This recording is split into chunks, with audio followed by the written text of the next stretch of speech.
सब जीव सब जीव भाई भाई गोविंद राधे। सब जीव भाई भाई गोविंद राधे। सबका पिता है एक कृष्ण बता दे। सबका पिता है एक कृष्ण बता दे। भृगुर्वै वारुणि वरुणम पितरमुपससार अधीहि भगवो ब्रह्म। वेद में तैत्तरीयोपनिषद में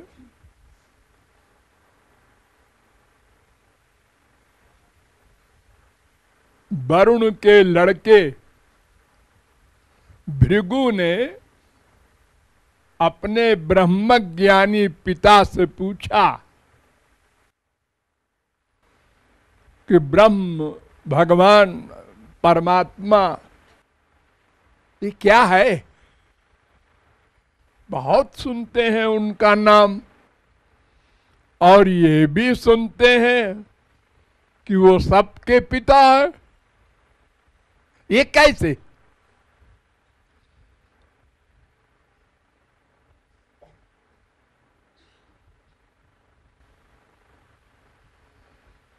तैत्तरीयोपनिषद में ये प्रश्न किया भृगु ने।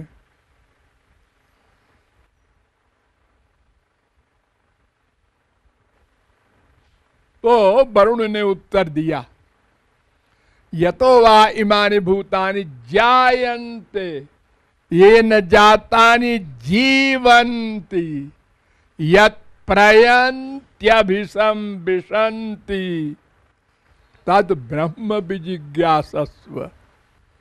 तीसरी बल्ली का पहला अनुवाक। जिससे सब जीव उत्पन्न होते हैं और जिससे सब जीव जीवित रहते हैं और जिसमें सब जीवों का लय हो जाता है उसको भगवान कहते हैं, ब्रह्म कहते हैं, गॉड कहते हैं। तो इस प्रकार भगवान सबके पिता हैं। ये वेद से लेकर के और सारे ग्रंथ एक स्वर से बता रहे हैं।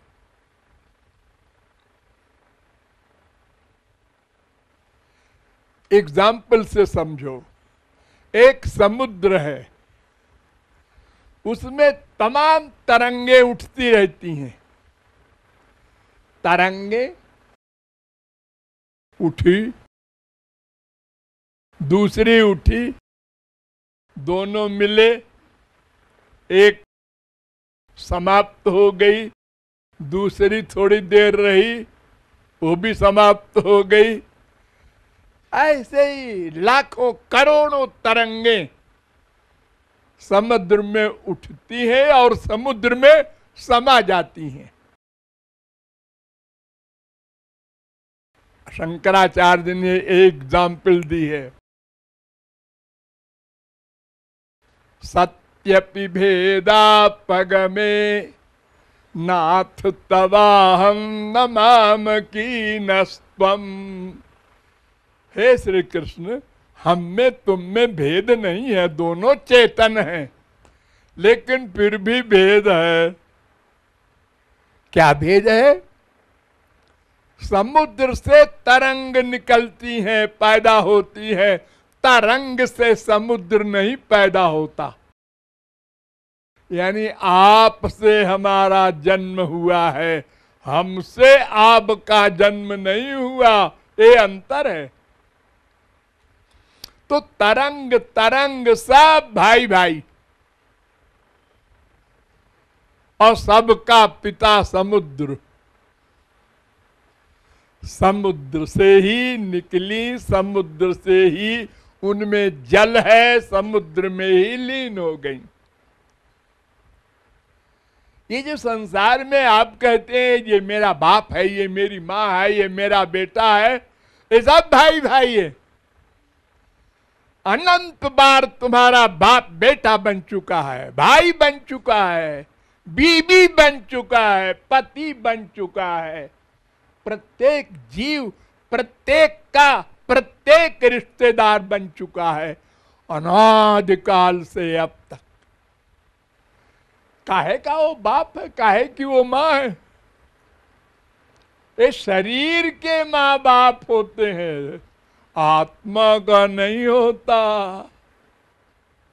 अरे भाई देखो, मान लो हमारा बाप मरा, तो बाप बेटे से प्यार करता है आम तौर से, तो उसका जन्म कहां होगा?